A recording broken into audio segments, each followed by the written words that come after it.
Hello everyone, you can call me Freebiewitz, and I'd like to welcome you to another episode of Analyze and Adapt, where I see if a video game would work in 3 different mediums. Tabletop, as in board and card games, tabletop roleplay, like Dungeons & Dragons, and finally, as a Larp. Today, I'll be doing something a little different. Today, I'll be analyzing and adapting 3 different games, specifically from the Battle Royale genre. Note that all of these games are free to play, so if you want to give them a go, you're literally free to do so, ignoring the cost of power, internet, and time, that is. But besides that, they're pretty much free. Also ignoring microtransactions, you get the point. But I'm not here to talk about the nature of free-to-play games or to recommend them. I'm here to analyze and adapt them, to see which Battle Royale makes for the best board, tabletop, or LARP game. So for those of you who don't know, what is a Battle Royale? Basically, it's a big deathmatch style game populated by a lot of players who shoot each other on periodically shrinking maps, forcing them together until one remains. Out of the 3 Battle Royales I'll be analyzing and adapting, Call of Duty Warzone is the newest of the bunch and most realistic, which isn't that hard considering the other 2 settings. For Warzone specifically, it distinguishes itself with a more gritty aesthetic and an interesting second chance mechanic that we'll discuss later on. Fortnite, while not the first Battle Royale to ever be created, is certainly the most famous and likely the main reason why the other 2 games exist in the form that they do today. Fortnite stands out from the crowd using its cartoony graphics and the ability to build cover, bridges, and other structures rapidly during gameplay. Finally, we have Apex Legends, a battle royale set in the same universe as Titanfall. While I am disappointed in the lack of giant robots, Apex Legends sets itself apart from the competition by having unique characters that have an impact on gameplay, rather than the simple skin changes of the other 2. As a side note, Pathfinder is the best character of all time. Another side note to mention is that I'm not very good at these sorts of games, or any other games in general. I have my moments and sometimes I get lucky, but for the most part I'm not a very skilled player. I just like talking about games. So with that in mind, with some gameplay in the background, let's make the jump to analyze Warzone, Fortnite, and Apex Legends to find out which Battle Royale makes for the best adaptation. Each of these Battle Royale games, for all their differences, seem to start the same way, flying over a large map with little to no weaponry before jumping off and landing. There are many strategies in this initial phase. You can go for areas with higher chances of better guns, but risk many others doing the same, increasing the risk of combat. Or you can go somewhere a bit crummier, but have a safer landing, knowing that people are less likely to go to those areas. The map itself on the board game would be divided up into territories. The specifics of what's in them don't matter beyond some environmental modifiers to combat and loot. Due to how big the maps would be, we'd have to keep the scale abstract, much the same way Risk does when an entire map of the world is displayed. The chance of good loot can be simulated using dice or cards, with more riskier areas having a better chance for better loot. To ensure everyone knows where the good loot potentially could be, we could color code the territories or just have hard numbers listed down somewhere on them. In terms of actual player participation, having more than a dozen players would be cumbersome, yet it wouldn't be a battle royale with hordes of people shooting at each other. In that regard, we can fill the board with NPCs who drop in with the players, rolling on a table to see where they would randomly drop, once again with more going into higher reward areas to make it more risky. While NPCs in a battle royale does seem a bit odd, it's not without precedent.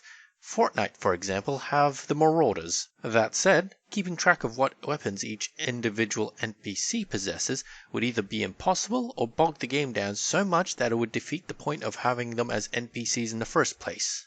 In that regard, we can simply have them all get stronger stats over time to represent them getting better and better gear. Every time they go through an area, the loot chances for the territory drop as well, which we would use tokens to represent.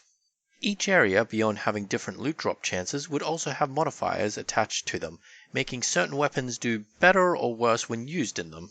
A piece of territory with lots of indoor areas, for example, and tight corridors would give a bonus to shotguns and other close-range weaponry, while an area with tall structures and good sightlines would favor snipers. Every few rounds or so, the outer edges of the map would be closed. In the video games, this takes forms of something that hurts and eventually kills the player, and the same can be applied here.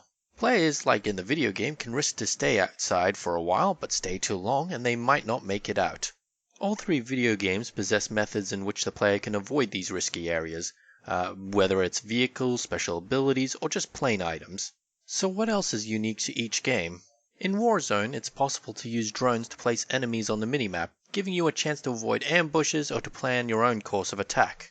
For a board game where every piece is already on the board, we can once again make it abstract and simply make the amount of information each combatant has modify the combat outcome somehow, possibly giving them extra bonuses to the dice roll, for example. In Fortnite, players can build using resources that are mined or stripped from their surroundings. For the board game adaptation, a player can choose to stay in a single area for a turn, gathering said resources, and turn them into structures that provide cover and thus modify combat at a later time. For Apex Legends, each character has unique abilities. Due to the more limited player count, we could in theory have each player participating have a unique character, while the NPCs would just take the roles of generic characters with guns. The endgame would still involve players trying to kill each other to be the last one standing. In terms of gameplay, Warzone would have to have every player start more or less on the same playing field, getting more powerful as the game goes on, not just from loot, but also from perks and other custom builds that they've gotten for their characters. Fortnite on the surface seems very similar to Warzone in that everybody starts out the same. However, unlike Warzone, everybody mechanically plays the same character from the start of the game to the end. A new player will have the same mechanical options as a veteran.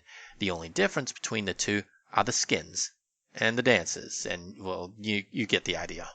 In Apex Legends, each character gives unique mechanics. However, veteran players would be able to access more characters, allowing them to make more varied team combination than newer ones, something that would be different if translated to a board game.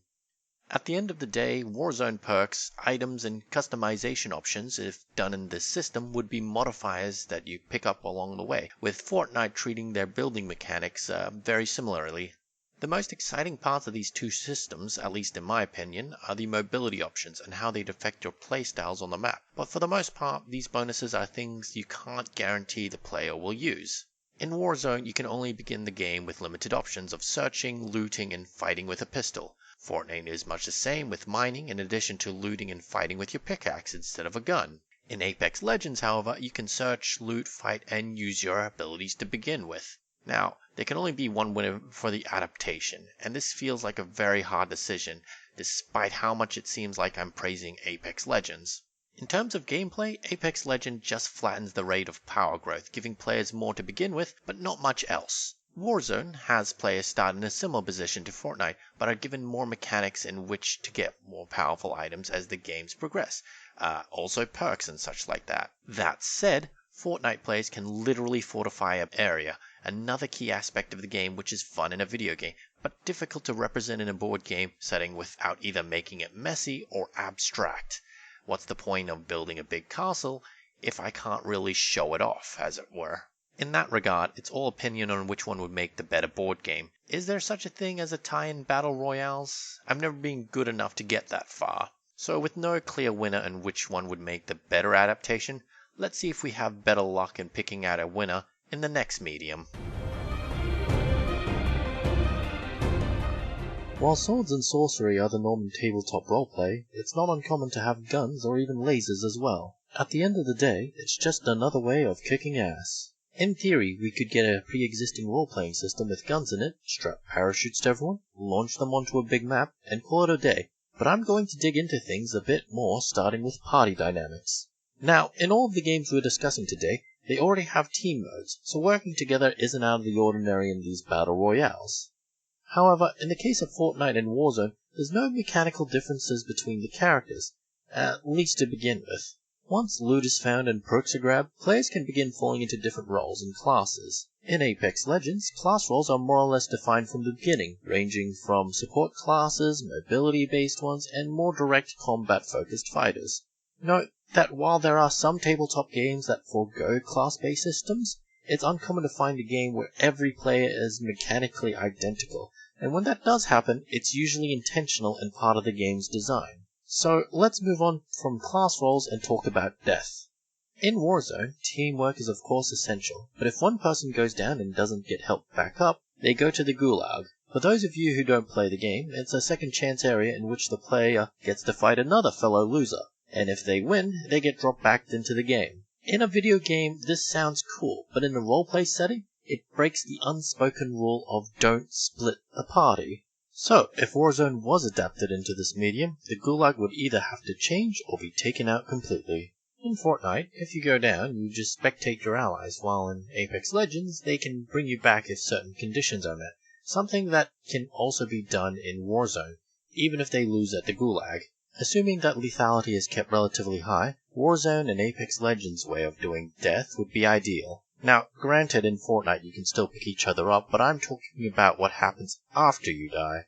With that in mind, it's very similar to how Resurrection works in other role-playing games. In less magical settings, if your character dies, you just make a new one who joins the party later on. But in a battle royale, that's not really possible as far as settings go. If we wanted to stretch the game out into a campaign, the map would be extended into a large island, something that would take days if not months to traverse due to distance or terrain. Moving on to actual gameplay, for Fortnite we had to make buildings more abstract on the board game version due to how we kept track of all the players, and the board as a whole. However, if we're focusing on a single team of players, we can set things up to be more detailed, assuming the encounter doesn't shift too much from one area to the next. It wouldn't be pretty, but it'd certainly be possible to use Lego pieces and miniatures to represent characters, their structures, and their individual battles. Mechanically speaking, for Warzone, Fortnite, and Apex Legends, using different gadgets, airstrikes, and special abilities would all be handled the same way otherwise. While Fortnite's building mechanics would be interesting, I can see it getting bogged down quite a lot, making me think that it's not generally ideal for tabletop roleplay. Due to its setting, Warzone as a game asks players to be more careful than players from Apex Legends, and I think the tabletop versions would reflect that. However, that in of itself doesn't make one better than the other. In the end, due to personal preference, I have to give Apex Legends the win here. Not because I feel the gameplay loop to be inherently better, but because the Gulag mechanics from Warzone makes it more difficult for the Game Master to handle, and the building mechanics in Fortnite would be too cumbersome to use or keep track of. That's not to say that the other two games wouldn't work, it's just that from my perspective, Apex Legends, on its own, without any modifications, would make for the better role-playing game. So, with Apex Legends winning the Tabletop RPG Battle Royale, let's see if it can win again in the next medium. I've thought about adapting battle royales into a LARP setting for quite some time now, and I can't think of a proper one-to-one adaptation, at least not in a practical way. If I was filthy rich, I would get a bunch of people, throw them off a plane with parachutes, and have them land, scattered across an area that hides a whole treasure trove of Nerf guns, airsoft, or whatever blaster equivalent you'd prefer. I'd then give them walkie-talkies that transmit a death sound that gets louder and louder if they're in the closing ring of death until it says you're dead, forcing all the players closer and closer together into the middle. In the land of the financially limited, that's not an option. Instead, I'd have an organizer act as the plane/bus that drops the players off. They'd have the players in a line behind them, holding their hands up to represent the fact that they're on a transport. Once the players want to jump, they put one hand down, leaving the other up, and are given 5 or so seconds, adjust time as balance requires, before they land and can use both hands. This is all happening all while the organizer flies across the map. So what happens after they land? Well, they start looting, of course, which brings me to my next issue of Battle Royale adaptations and the possible solutions to them. For folks who use gel blasters, airsoft, or anything that costs over several $100s, generally you don't want to share your kit outside of people you trust. And in the situation where you'd have enough people to host a battle royale, there'd be at least one person you wouldn't trust with your stuff. It's unfortunate, but it's the reality of things. So this means any weapons that can be looted should either only be looted by their owners, or be loot that belongs to the people hosting the event, and frankly that's not practical either. Assuming the hosts provide enough kit for the event, you can get into issues of players literally fighting over loot. As much as I love my fellow man, I've seen too much immaturity to dismiss the idea of two grown adults grabbing the same rifle and trying to pull it out of each other's hands. So, to adapt the 3 battle royales, I'm going to assume 3 things. Number 1, there's enough loot for everyone. Number 2, Everyone is trained to use the equipment and are respectful of them. And finally, number 3, everyone's a mature adult and understands that it's just a game. As a quick alternative to the loot, we could have every player start with their personal equipment, something like 2 weapons or 3, but in character we'd say they haven't been picked up yet.